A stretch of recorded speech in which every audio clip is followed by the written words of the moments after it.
హైదరాబాద్ లో కన్సల్టేషన్ మరియు 3,500 రూపాయల colour Doppler test Avis hospitals లో ఉచితంగా పొందండి. నమస్తే రమగారు. నమస్తే చేయ. రమగారు, కార్తీక పౌర్ణమి. కార్తీక మాసం అనగానే మాసం మొత్తం ఒక విశిష్టత అయితే పౌర్ణమికి మరో విశిష్టత కదండి. స్పెషల్ మరి పౌర్ణమి యొక్క విశిష్టత. పౌర్ణమి కంటే ముందు మనం ఏం చేస్తాం? క్షీరాబ్ది ద్వాదశి, చిలుకు ద్వాదశి ఇవి చేసుకుంటాం కదా. ధాత్రి, తులసి ధాత్రి కళ్యాణం చేస్తాం. అవి రెండు ఇవి చేసుకుని అదొక హడావిడి. 3 రోజులు గడవంగానే పౌర్ణమి వస్తుంది. పౌర్ణమి మరీ విశేషము. పౌర్ణమి నోములు ఉంటాయి చాలామందికి. అవును, పౌర్ణమి నోములు మరి ఎవరెవరి ప్రాంతాల్లో ఏ రకమైన నోములు ఉంటే అవి తప్పకుండా చేయండి, మానకుండా. నాకు తెలియదండి అని చెప్పకండి, ఎవరో ఒకళ్ళని అడగండి. ఉంటే వాళ్ళని ఫాలో అవ్వండి. లేకపోతే మనకు అవి ఎందుకు, మనకే బోల్డ్ ఉంటాయి. అదే కదా. కానీ మీ ఇళ్ళల్లో నోములు ఉంటే మీ ప్రాంతంలో ఏం చేస్తారో, దేశాచారాలు, గ్రామాచారాలు ఏ ఉన్నాయో అవి తప్పకుండా పాటించండి అమ్మా. మీ ద్వారా అవి తర్వాత తరాలకి వెళ్తాయి. మనకి మన దాన్ని కంటిన్యూ చేయటం, మన కలి ప్రభావం వల్ల ఒక తరం నుంచి రెండో తరంకి అందవలసినవి ఏవి అందకుండానే పోతున్నాయి. పిల్లలకి అన్నం ఎలా పెట్టాలో కూడా మర్చిపోయే స్థితిలోకి వచ్చాం మనం.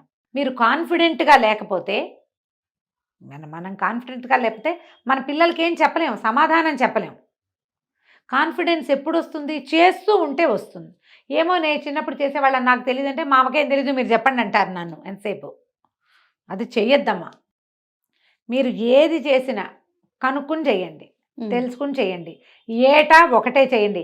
ఈ సంవత్సరం ఈ అక్కగారు చూపించిందని ఇది, ఆ సంవత్సరం వచ్చే గురువుగారు ఏదో చెప్పారని అది, ఈ సంవత్సరం అంటే అందరికీ చూపించడానికి గొప్ప కోసం ఒక డాంబికానికి పిచ్చి వేషం, అవేవో రాష్ట్రాల్లో వేసే వేషాలు ఇంట్లో వేసి చెయ్యొద్దు. అలా పిచ్చి పిచ్చివి ఫాలో కాకండి. వాళ్ళు ఒట్టి వీడియోలు మీకు సరదాగా చూపిస్తున్నారు అంతే తప్పిస్తే అట్లా అవ్వద్దు, అది తప్పు. ఇప్పుడు నేను చెప్పినా కూడా నేను మీ ప్రాంతం అని చెప్తా ప్రత్యేకంగా. నేను ఇంకొకళ్ళని ఫాలో కాను చచ్చిన. మనం కూడా మన ఇంటిది ఫాలో అయితే ముందుకెళ్తుందమ్మా. దీన్ని ఇప్పుడు మన దాన్ని ముందుకు తీసుకెళ్ళాలి. ఎవరో దాన్ని, వాళ్ళు ఎక్కడి నుంచో అంటించుకున్న దాన్ని, వాళ్ళు ఎక్కడో తెలుసుకున్న దాన్ని ఒక వేషానికి చూపిస్తే, వేషాలు ఫాలో అయితే ఎలాగమ్మా? నిజాలు కదా ఫాలో అవ్వాల్సింది. ఖచ్చితంగా తప్పు కదా అది. ఆ పనులు చేయకండి. గొప్ప కోసం చెయ్యొద్దు. పూజ ఎప్పుడు కూడా భక్తి, తత్పరత, దాని మీద మనకి నమ్మకం ఉండాలమ్మా. ఏదైనా ఒక పని చేస్తున్నాము, నమ్మకంతో చేయండి. ఫ్యాన్సీగా వేషం కోసం నలుగురికి చూపించడానికి చేసేది ఏది కూడా ఫలించదు. ఎప్పుడైనా బెడిసి కొట్టేస్తాయి అవి. బెడిసి కొట్టే పనులు చెయ్యొద్దు.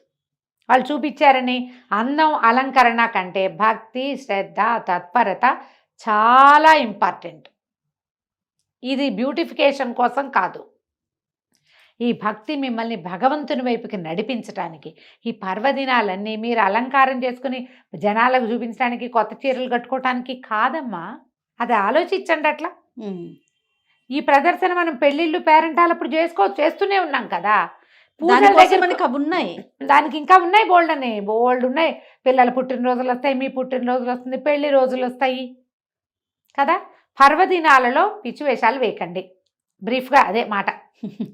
మన ఇంట్లో, మన ప్రాంతంలో, మన చుట్టుపక్కల, లేదా మనకు ఒక ఆధ్యాత్మిక గురువో లేకపోతే దైవ సంబంధమైన ఆధ్యాత్మిక గురువులు అందరికీ ఉండకపోవచ్చు. పురోహితులు ప్రతి వాళ్ళకి ఉంటారుగా. ఏటా ఓ గురువు గారినే, ఒక అయ్యగారినే పిలుచుకుంటాం కదా. అంతే లేదు, అది కూడా లేదు. మన ఇంటి దగ్గర ఒక దేవాలయం ఉంది, మనం వారానికో 2 వారాలకో అక్కడికి వెళ్ళి అయ్యగారికి నమస్కారం పెట్టొస్తామా? ఆ అయ్యగారిని పెట్టుకోండి, ఆయన చెప్పిన ప్రకారం చేసుకోండి. వచ్చే ఏడాది మళ్ళీ మర్చిపోతాం అనుకుంటే, ఇప్పుడు మనకు అవకాశం ఉంది, ఫోన్ తోటో పుస్తకంలోనో రికార్డ్ చేసి పెట్టుకోండి. వచ్చే ఏడాది మళ్ళీ ఏం చేయాలి అని అడగద్దు.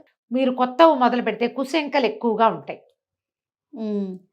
మీరు ఏటా 365 ఒత్తులు వెలిగిస్తున్నారనుకోండి, నేను అక్కర్లేదమ్మా ఇంటికి ఒక దీపం అని చెప్తా. ఎక్కర్లా, మీరు చేసేది మీరు చేసుకోండి.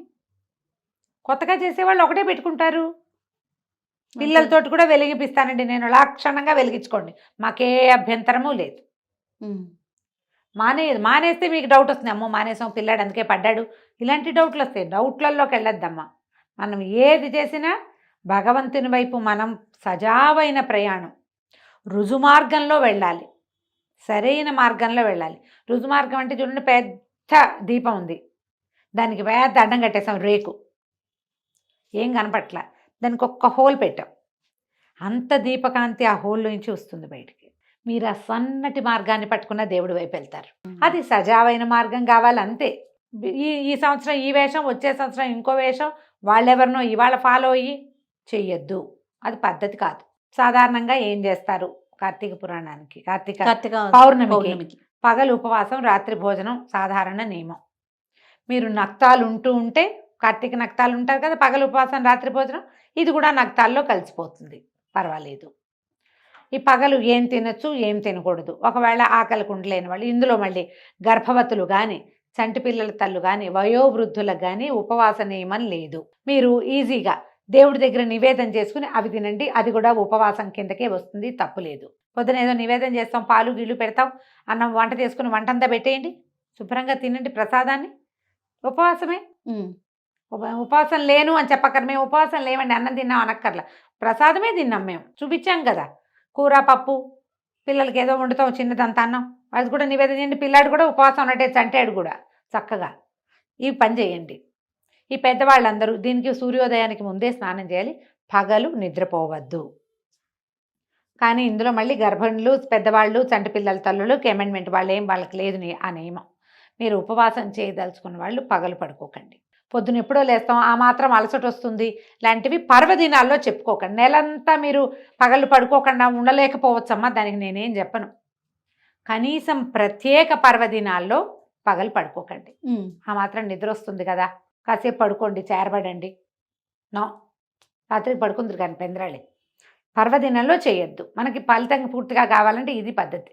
మన అమెండ్మెంట్లు మనం చెప్పుకుంటాం, శాస్త్రానికి చెప్పలేము అవన్నీ. కరెక్ట్ అండి. సాయంకాలం చీకటి పడంగానే పెందరాళి వాకిళ్ళు ఊడ్చుకోండి, ఇల్లు ఊడ్చేసుకోండి, చకచక.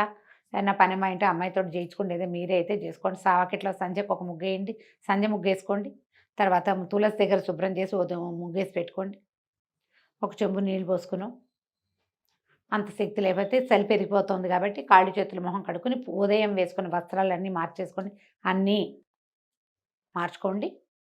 తర్వాత దీపారాధన చేసుకోండి. దేవుడి దగ్గర ముందు తొలి ఒక దీపారాధన చేసి తులసమ్మ దగ్గర ఒక దీపం పెట్టాక అప్పుడు మీరు 365 ఒత్తుల్ని వెలిగించుకోండి. ఈ 365 ఒత్తులను కూడా ఉదయం స్నానం తర్వాత మీరు ఏదైనా ఆవు నేతిలో తడిపి ఉంచితే ఒత్తులు బాగా సులువుగా వెలుగుతాయి, పూర్తిగా ఆహుతవుతాయి. ఒత్తి పైన ఇట్లా మండి కింద భాగం ఉండటం కంటే మొత్తం ఆహుతైతే శ్రేష్టము. దీపారాధన మొత్తం ఆహుతైతే మంచిది. అవకాశం ఉండి ఒకవేళ అవ్వలేదనుకోండి, ఒక చిటికెడు కర్పూరం వెలిగిస్తే మీకు సులువుగా వెలుగుతుంది. 365 ఒత్తులు వెలిగించండి. సంవత్సరంలో స్త్రీలకి పూర్తిగా అవకాశం ఉండదు. 365 రోజులు దీపారాధన అవకాశం ఆడవాళ్ళకి అవకాశం ఉండదు. మగవారు వేరే వేరే ప్రాంతాలకు వెళుతూ ఉంటారు, ప్రయాణాల్లో ఉంటారు, ఉద్యోగ వ్యాపార నిమిత్తంగా కుదరకపోవచ్చు, లేదా ఆసక్తో అనాసక్తో ఏదైనా కుదరని పరిస్థితిలో ఏదైనా కావచ్చు, వారికి అవకాశం లేదు. వాళ్ళకి కూడా ఈ ఒత్తులు వెలిగిస్తే సరిపోతుంది. భార్యకు ఒకటి భర్తకు ఒకటి పెట్టవలసిన అవసరం సాధారణంగా లేదు. మీకు అలాంటి ఆస్తి ఉంటే పెట్టుకోండి. చంటి వెంటి పిల్లలు ఉంటే వాళ్ళకు కూడా అని పెట్టకండి అమ్మ. ఇంటికి ఒక దీపం చాలు. మీకు అలవాటు ఉండి మేము ఇదే చేస్తామంటే మీ ఇష్టం, మిమ్మల్ని వద్దని చెప్పట్లేదు. కొత్తగా చేసే వాళ్ళైతే అవి పెట్టుకోకండి. ఒక ఇంటికి ఒక దీపారాధన సరిపోతుంది. ఈ 365 ఒత్తులు వెలిగించండి. ఏమైనా పళ్ళు పాలు నివేదన చేయండి. వంట చేసేసుకోగలిగి ఉండి రెండో వాళ్ళు సహాయం చేస్తే ఏదైనా అన్న నివేదన కూడా చేయండి. నేనైతే సాయంకాలం 4 గంటలకల్లా వంట మొదలు పెట్టేసి 6:30కి వంట ముగించేసుకుంటాను జయ. వంట ముగించుకుని దీపం పెట్టుకుంటా ఒకేసారి. అప్పుడు నాకు నివేదనకి అవకాశం ఉంటుంది. అన్నం నివేదించి భోజనం చేయాలని భావిస్తాను. నా మటుకు అదే మీకు అవకాశం ఉంటే అలా చేయండి, లేదా పళ్ళు పాలు నివేదన చేయండి, వంట చేసుకోండి. ఇదే చేయాలన్న నియమం లేదమ్మా. మీ అవకాశాన్ని బట్టి చక్కగా చేసుకోవచ్చు. మగవాళ్ళు ఉండి వాళ్ళు కూడా దీపం వెలిగించడానికి ఉత్సుకత చూపిస్తే మహాద్భుతమైన సంగతి, వాళ్ళతోటి వెలిగింపించండి. ఆ ఒత్తులు మీరు వెలిగించకపోయినా తప్పులేదు, వాళ్ళు వెలిగిస్తే మీరంతా ఏర్పాటు చేసి పెట్టారు కదా, సరిపోతుంది. ఏర్పాటు మీరు చేసి దీపం వాళ్ళు వెలిగించడం మహత్తరంగా ఉంటుంది. చాలామంది అడుగుతారు, మగవాళ్ళే దీపం పెట్టాలా, మగవాళ్ళే పూజ చేయాలా, ఆడవాళ్ళు చేయకూడదా, ఆడవాళ్ళు మగవాళ్ళు చేయాలి, చేస్తేనే ఫలితం లభిస్తుంది కదా. మన అవకాశం అమ్మా. ఈ కాలం ఏం కాలం. నేను ఈజీ మెథడ్ ఎప్పుడు చెప్పే ఈజీ మెథడే చెప్తా. దీపారాధన సిద్ధం చేసి పెట్టండి. ఆ మగాయన వెళ్లే ముందు స్నానం చేసిన తర్వాత ఒట్టిగా దీపం అంటించు, నేను వెలిగించి నేను రెడీ చేసి పెట్టానని వెలిగింపించండి.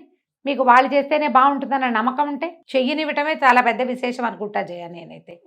కొంతమంది చేయనివ్వరు కూడా, ఆ దీపాలు కూడా పెట్టనివ్వరు. అవన్నీ ఎందుకంటారు? అది కాకుండా నేనేదో చేయనిస్తున్నాడు కదా, ఒక ఏర్పాటు చేయండి దీపం, దాంట్లో వెలిగించడానికి చక్కగా దీపం పెట్టేస్తే వెలిగిస్తారు. ఈ 365 ఒత్తులు కూడా ఒకవేళ వాళ్ళు వచ్చి ఒప్పుకుంటే వెలిగించు, నువ్వు కూడా మంచిది పెద్దవాళ్ళు చెప్తున్నారంటే మంచిదే, వాళ్ళు కూడా వెలిగిస్తే వెలిగించుకోండి. ఇంట్లో ఉన్న పిల్లలకి అందరికీ ఆ వెలుగుతున్న జ్యోతికి నమస్కారం చేయించండి, దండం పెట్టుకోండి. తులసి చెట్టు దగ్గర అక్కడ వెలిగిస్తే తులసికి వేడి సెగ పెద్ద మంట వస్తుంది, జ్వాల అంత జ్వాల వచ్చేటప్పుడు తులసి అది పాడవుతుందమ్మా, కొంచెం శ్రద్ధ వహించండి. కొంతమంది వాకిట్లో పెరట్లో తులసి ఉంటే చక్కగా తులసి దగ్గరే పెట్టుకునే వాళ్ళు కూడా ఉంటారు. కొంచెం అసంట దూరంగా పెట్టి వెలిగించండి. ఒక ముగ్గేసి చక్కగా ముగ్గులో ఒక పళ్ళెం పెట్టి దాంట్లో ఒక దీపారాధన కుందో లేదా మన మట్టి ప్రమిదలు ఉంటే మూకుడు ఉంటుంది, దాంట్లో పెట్టో చక్కగా వెలిగించండి. ఇలాంటి జ్యోతిలో భగవద్ దర్శనం చేయటం తెలుసుకోండి. దీనికి ఎన్ని పువ్వులు పెట్టావు, నువ్వు బంతి పూలు పెట్టావా, చామంతి పూలు పెట్టా, ఏమీ లేదమ్మా. శ్రద్ధ ఆస్థ ఆ రెండూ కావాలి. వాటితోటి చక్కగా కార్తీక పౌర్ణమి వ్రతాన్ని పూర్తి చేసుకోండి. ఒకవేళ పౌర్ణమి నోములు ఉంటే నోములు చేసుకోండి. కుదిరితే పగటి వేళలోనే దేవాలయ దర్శనం చేయడానికి అవకాశం ఉంటే తీసుకోండి. ఇంత పెద్ద పని ఉంది కాబట్టి ఈ రోజున కాకపోతే మరుసటి రోజు చేసినా పర్వాలేదు. ఇవన్నీ పెట్టి అక్కడ కూడా పరిగెత్తి హైరాన్ పడకండమ్మా. ఏ ఒకటి చేసినా కూడా మంచిదే, ఏం చేసినా శ్రద్ధ భక్తితోటి చేసుకోండి. ప్రమాదాలకి పాలు కాకుండా చూసుకోండి. దీపారాధన వెలిగించినప్పుడు కాస్త పిల్లల దగ్గరకు వచ్చిన మీవే ఏదైనా సిల్క్ చీరలు అవి అయితే ఇబ్బంది పడతారు. కాస్త జాగ్రత్తగా వెలిగించడం. తర్వాత ఇవి కార్తీక పౌర్ణమి నాడు 4 టపాసులు కాల్చడం, పిల్లలతో టపాసులు కాల్పించండి, బాగుంటుంది. చక్కగా జరుపుకోండి. హైరాణ పడద్దు, ఎక్కువ ఏదో చేసేయాలని అనుకోవద్దు. ఏం చేసినా భక్తి శ్రద్ధలతో చేద్దామన్న ఆలోచన మాత్రం పెట్టుకుంటే చాలు. రైట్. నమస్తే. నమస్తే జయ.